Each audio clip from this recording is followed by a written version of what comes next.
Halo teman-teman, salam sehat selalu, tetap semangat. Kita berbicara tentang The Reds sekarang. Langsung saya upload karena The Reds meraih 3 angka penting di saat mereka melakoni laga tandang ke Selhurst Park, markasnya Crystal Palace.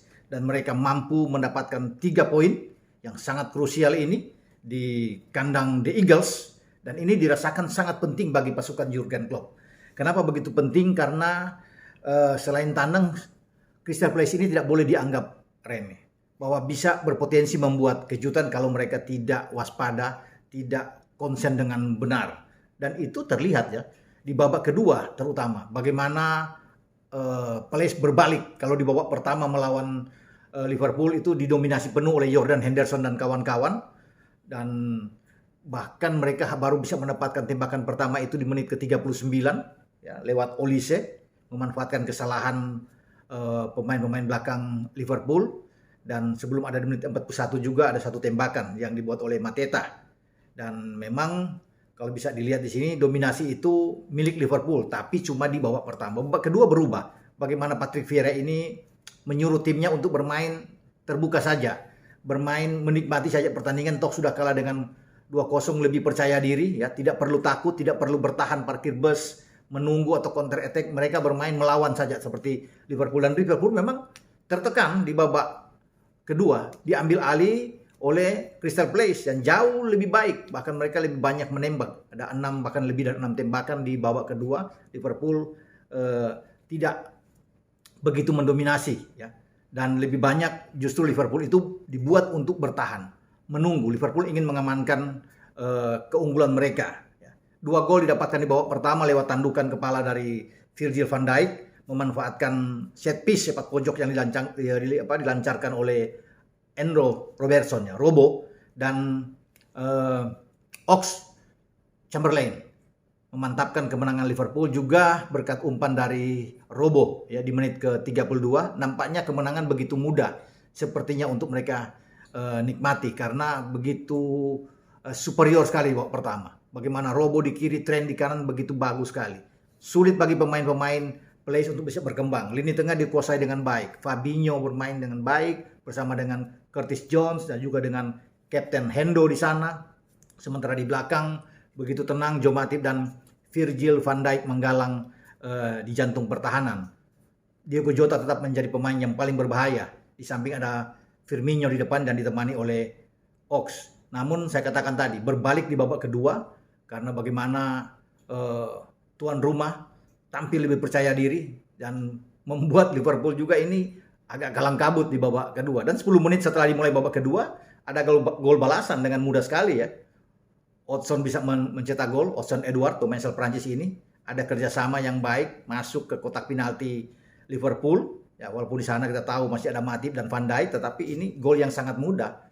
Mateta masuk dan memberikan umpan, tidak bisa berbuat apa-apa bagi seorang Alisson Becker untuk bisa mengatasi gol balasan dari Palace. Dan sejak gol balasan ini Palace makin mengebu-ngebu ya, untuk paling tidak bisa menyamakan kedudukan. Liverpool justru dalam pertandingan di babak kedua ini lebih banyak untuk mengandalkan serangan balik ya, lewat Jota di depan ya, kemudian lewat Firmino sebelum Ox ditarik keluar, Minamino masuk. Ada 2 pergantian yang dilakukan oleh Jurgen Klopp, termasuk bagaimana untuk bisa mengamankan pertandingan di sana. Firmino juga keluar ya. Ada Milner yang dimasukin untuk bisa memperkuat di lini tengah.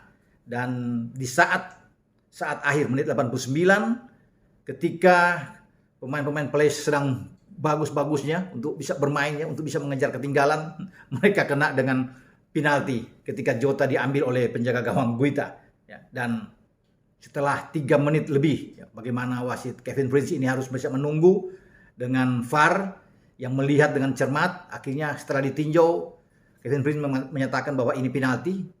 Fabinho biasanya salah karena salah tidak ada ke Piala Afrika, dan Fabinho bisa melakukan itu dengan baik untuk bisa memastikan kemenangan bagi Liverpool. Nah, yang saya perlu katakan di sini artinya Klopp sudah membuktikan mereka mendapatkan 6 poin penting itu di saat mereka tanpa Mane, tanpa Salah, tanpa Keita.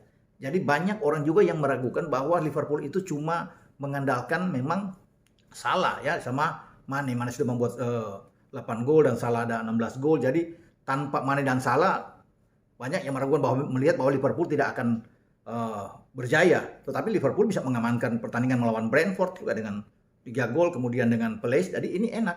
Mereka melewati masa sulit itu dengan baik sekali. Karena setelah ini mereka akan istirahat, hanya akan fokus, konsen menghadapi Cardiff di putaran keempat Piala FA bermain di Anfield. Dan saya rasa ini pasti akan mulus melenggang bagi Jordan Henderson dan kawan-kawan untuk ada di putaran kelima Piala FA. Mereka juga sudah mengunci 1 tiket untuk ke final Piala Liga Carabao Cup menghadapi The Blues Chelsea pada 27 Februari yang akan datang. Setelah menghadapi Cardiff, ya kemudian mereka pada tanggal 11 itu menjamu Leicester City di Anfield juga. Leicester kita tahu bersama satu di antara 2 tim yang mengalahkan Liverpool. Leicester mengalahkan 1-0 di Stadion King Power dan satu tim lain adalah West Ham United yang mengalahkan Liverpool 3-2 di Stadion Olimpiade London. Jadi ini kesempatan ketika City itu datang ke Anfield, mungkin ini selesai bagi mereka. Nah, sekarang sudah 9 poin. City juga pasti harus hati-hati. Pep dan timnya harus fokus. Kemarin mereka gagal bisa mendapatkan poin penuh. Dipaksa bermain imbang oleh Soton di St. Mary. Ya, dan ini membuat mereka agak terhenti ya. Bagaimana laju mereka yang begitu kuat dalam 10 pertandingan terakhir. Tidak pernah kalah. Luar biasa pergerakan dari City. Dan akhirnya sekarang 9. Liverpool menyimpan 1 laga lagi. Baru 22 pertandingan. Dan mereka bisa mengamankan ini. Kalau mereka bisa mendapatkan 3 poin lagi, mereka akan memepet lagi. Tinggal 6 selisih poin dengan City. Ini menarik ya, bahwa perburuan gelar itu ada di City dan Liverpool. Walaupun memang ada Chelsea juga, tapi Chelsea sudah mulai ketinggalan ya, sehingga sekarang Liverpool berburu ya. Ini kesempatan buat Liverpool. Mereka termotivasi dengan kemenangan melawan Crystal Palace dan mereka memang masih mendominasi. Kalau melihat dari statistik kan kita tahu bersama. Ya, walaupun babak kedua saya katakan mereka agak tertekan oleh Crystal Palace yang bermain sangat baik, namun dari statistik tetap masih 57% mereka penguasaan bola berbanding 43% dari Crystal Palace. Mereka ada 15 kali percobaan menembak, 7 diantaranya on target, ya Liverpool. Sementara Palace itu melancarkan percobaan menembak ada 8 kali, 5 diantaranya on target. Jadi memang masih milik Liverpool, namun Klopp harus bisa melihat ini. Ya, mengambil hikmah dari pertandingan terutama di babak kedua ketika mereka terjadi perbedaan sekali ya, jauh sekali berbalik ketika mereka bermain begitu kuat, begitu mendominasi di babak pertama, tapi di babak kedua justru lawan yang lebih mendominasi.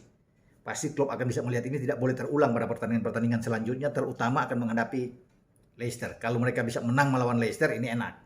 Ya, poin mereka semakin dekat dengan City dan itu yang ditunggu. Tidak membiarkan tuh Manchester City tuh berlari sangat jauh sendiri sehingga ini tidak enak ya untuk bisa dilihat.